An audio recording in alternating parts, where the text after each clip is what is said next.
Ya, saudara, pemerintah memutuskan untuk melanjutkan moratorium pembentukan daerah otonom baru di tahun 2021.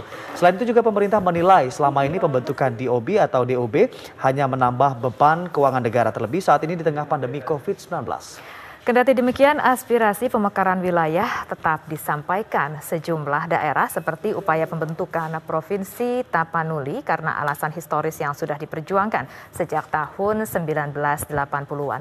Dan saudara, untuk mengupas lebih jauh masalah ini, kami akan membahasnya bersama Bapak JS Simatupang. Beliau adalah Ketua Pelaksana Harian Forum Pemantau Demokrasi Sumatera Utara yang telah hadir di Studio 4 TVRI. Selamat pagi, Pak. Selamat pagi. Salam sehat. Salam sehat. Ya, selain itu saudara juga sudah hadir bersama kami melalui video daring dengan Bapak Akmal Balik, Direktur Jenderal Otonom Daerah Kemendagri. Selamat pagi Pak Akmal, salam sehat. Selamat pagi Mas Anggi, selamat pagi Mbak Leni, selamat pagi selalu. Pak.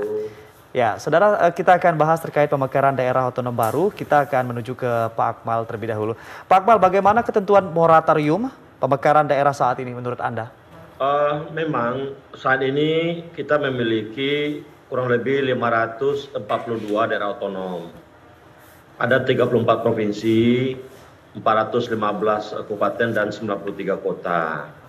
Ya, sampai dengan sejauh ini penyelenggaraan pemerintah dan pelayanan publik berjalan cukup baik. Memang ada beberapa lokasi yang mungkin karena kondisi alam dan sebagainya kita mengalami beberapa persoalan.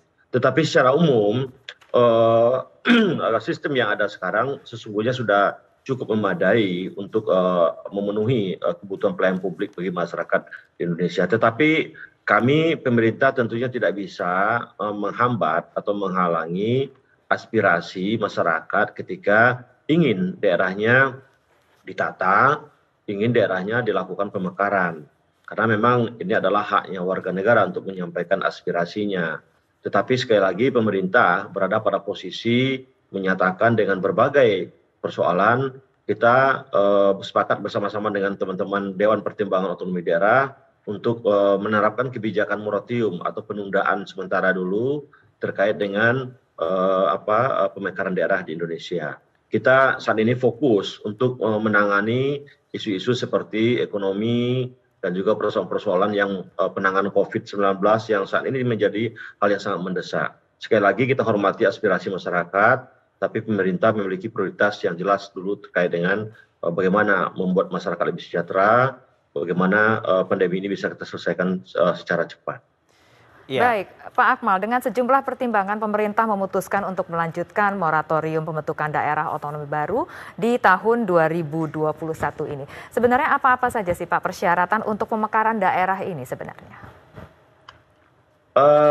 Di dalam pasal 33 Undang-Undang 23 itu jelas bahwa ada dua persyaratan utama untuk pemekaran itu. Pertama, persyaratan dasar dan persyaratan administratif.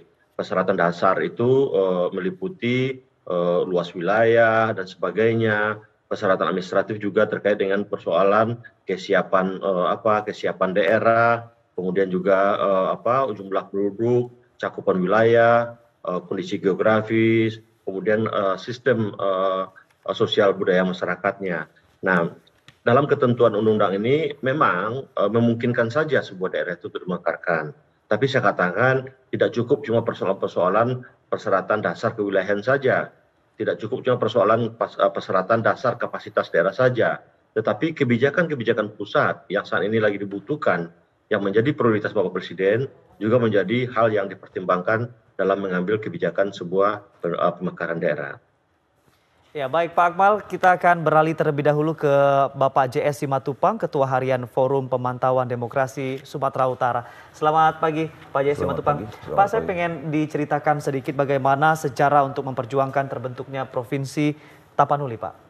Ini dibuka apa masih dipakai saja? Silakan dipakai Pak. Ya. Dipakai ya. Selamat pagi Pak Akmal. Selamat pagi Pak Simatupang. Ya, selamat pagi kepada masyarakat Sumatera Utara yang sekarang ini di awal tahun bergiat dengan penantian ini. Ya. Ini untuk khusus provinsi, usulan Provinsi Tapanuli, saya kira ini sudah cukup lama. 2009 gaumnya sebenarnya ini sudah mencapai puncak. Cuma ya ini yang dikatakan memang ini Medan Bung, terjadi suatu musibah yang tidak diharapkan ya. 2009 para tokoh dan senior Sumatera Utara itu sudah melakukan ya legalitas yang cukup baik. Ya. Namun Medan ini memang terkadang mempunyai suatu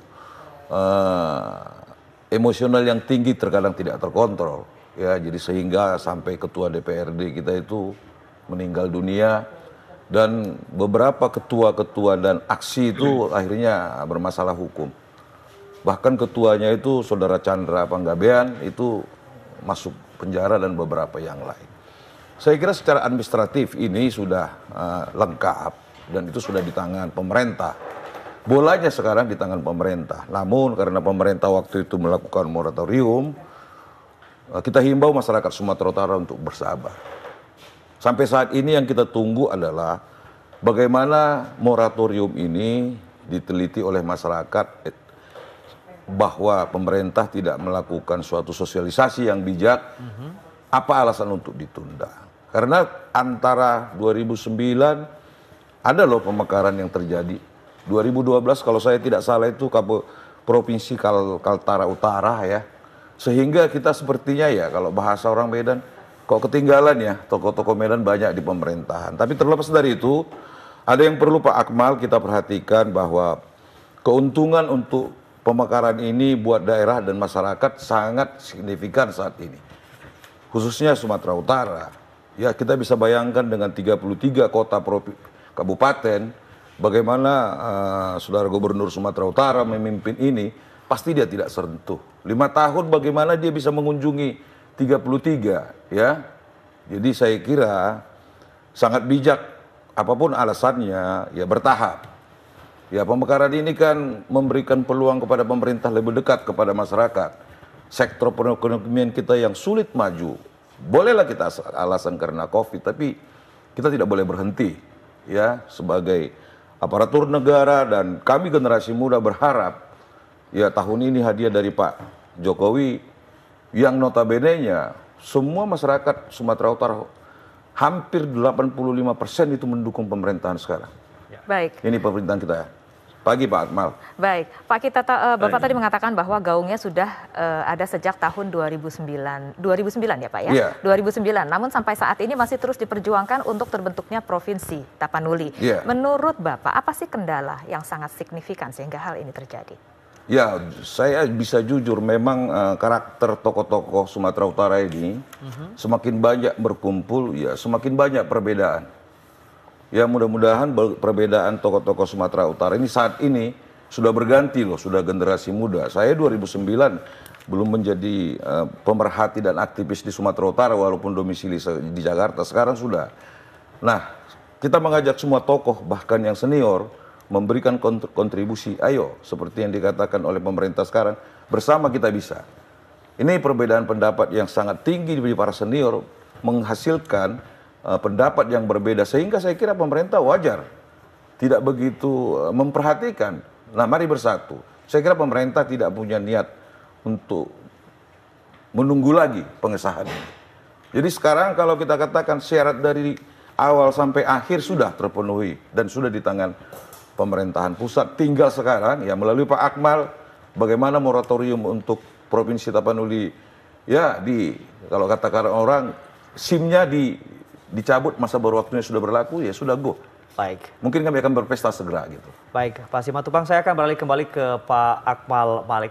Pak Akmal Malik, mungkin bisa diceritakan apa yang menjadi alasan pemerintah tidak memberikan persetujuan untuk pembentukan Provinsi Tapanuli?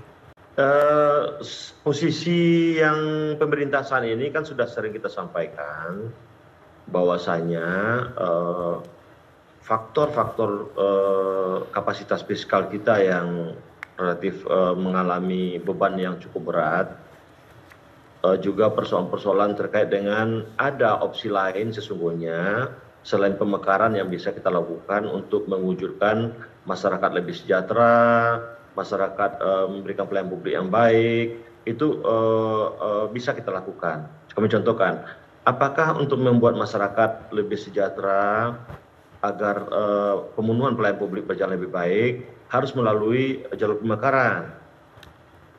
dalam pandangan kami tidak sepenuhnya juga begitu.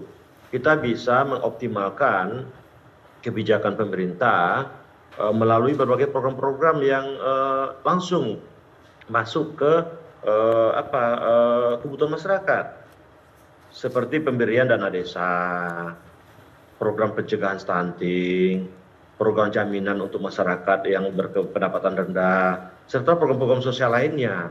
Nah, dengan program-program ini sesungguhnya akan cukup efektif untuk mewujudkan pelayanan publik yang lebih baik di samping opsi pemekaran daerah. Kami ingin mengatakan, betul kata Pak Simatupang tadi, memang pemekaran pilkada daerah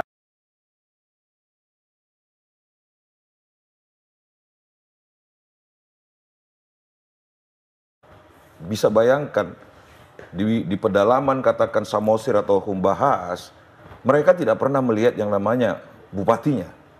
Saking jauhnya itu perjalanan pemerintahan. Nah kalau begini, ada gubernurnya 5 tahun, masyarakat itu tidak mengenal. Ya 33 kota. Jadi saya kira begini, soal fisikal itu adalah tugas kita bersama membangun negara ini. Tetapi tolong diurut, ya kalau memang tidak layak harus jelas. Saya katakan bahwa perekonomian Sumatera Utara sangat jauh terbantu kalau terjadi pemekaran ini. Dan upaya yang dilakukan masyarakat. Nah saat ini kita selalu meminta ya bahwa demo itu bagus, tetapi untuk saat masa COVID ini ya monggo kita tunda saja. Mari kita berargumentasi, memberikan pendapat kontribusi kepada pemerintah bahwa ya saya nggak tahu persis bagaimana tokoh Sumatera Utara ya. Kita tahu di pemerintahan banyak ya. Ya pasti dong misalnya Pak Presiden kita bertanya dong ya. Contohnya kepada Pak Luhut, bagaimana kondisinya. Sekarang ini kan Pak Luhut sangat berupaya membawa investor ke Danau Toba. Ya ini kan berarti ada analisa bahwa Danau Toba itu bisa mencerminkan perekonomian membantu masyarakat. Ya, ada universitas yang dibangun. Jadi saya kira Pak Kemal, mari kita bersama ya lebih memberikan kasih kepada Sumatera Utara. Ya bayangkan kalau benar ini administrasi di pemerintahan tahun 1951 usulan ini 2009 sudah finalisasi, tinggal tanda tangan dan stempel sekarang 2021. Ya, kami berharap sangat serius hal ini untuk hadiah 2021 ini diberikan Pak Akmal, diberikan pemerintah melalui Pak Akmal. Terima kasih. Baik. Terima kasih. Kita kembali ke Pak Akmal. Pak Akmal, masih ada 323 daerah yang antri untuk pemekaran daerah. Lalu apa sih Pak kriteria dari Kementerian, dari Kemendagri sendiri untuk meluluskan daerah-daerah yang mendapat prioritas untuk pemekaran ini? Memang saya juga tidak menutup kemungkinan beberapa waktu terakhir ada wacana dan kebijakan untuk membuka opsi pemekaran ini secara terbatas. Tapi sayangnya pandemi COVID ini kan cukup menyita energi negara untuk membiayai tugas-tugas pelayanan publik kita. Andai kemarin COVID ini mungkin tidak begitu dalam dampaknya terhadap ekonomi kita, opsi pemekaran mungkin saja menjadi salah satu pertimbangan. Tetapi saat ini jujur kita ingin mengatakan bahwasanya opsi pemekaran bukanlah prioritas sementara untuk mendorong pelayanan publik. Bapak Presiden, Bapak Menteri sudah menegaskan bahwasanya untuk memperkuat pelayanan publik, kita memastikan agar pelayanan-pelayanan langsung kepada masyarakat, seperti kami katakan tadi, ada bantuan sosial dan juga ada kegiatan-kegiatan yang menyentuh langsung pada masyarakat, harus menjadi opsi pemerintah saat ini. Dengan berat hati kami katakan, memang pemekaran bukan opsi yang kita prioritaskan untuk saat ini. Ya, baik. Pak Akmal, terima kasih sekali untuk jawabannya pagi hari ini, dan juga Pak Simatupang, terima kasih. Saya sedikit lagi kita terbatas. Silakan Pak, 10 detik terakhir. 10 detik terakhir saya buka maskernya Pak Akmal, terima kasih. Saya berpikir bahwa masyarakat Sumatera Utara dan Indonesia jangan terbelenggu dengan cobaan COVID. Ya. Saya kira yang Maha Kuasa pasti memberikan, kita diberi cobaan ini karena kita mampu menyelesaikan. Selamat pagi, salam demokrasi. Amin. Baik, terima kasih Bapak JS Simatupang, Ketua Harian Forum Pemantauan Demokrasi Sumatera Utara, dan juga sudah hadir bersama kami secara virtual Bapak Akmal Malik, Dirjen Otda Kemendagri. Terima kasih Pak Akmal, selamat pagi dan salam sehat selalu. Sama-sama.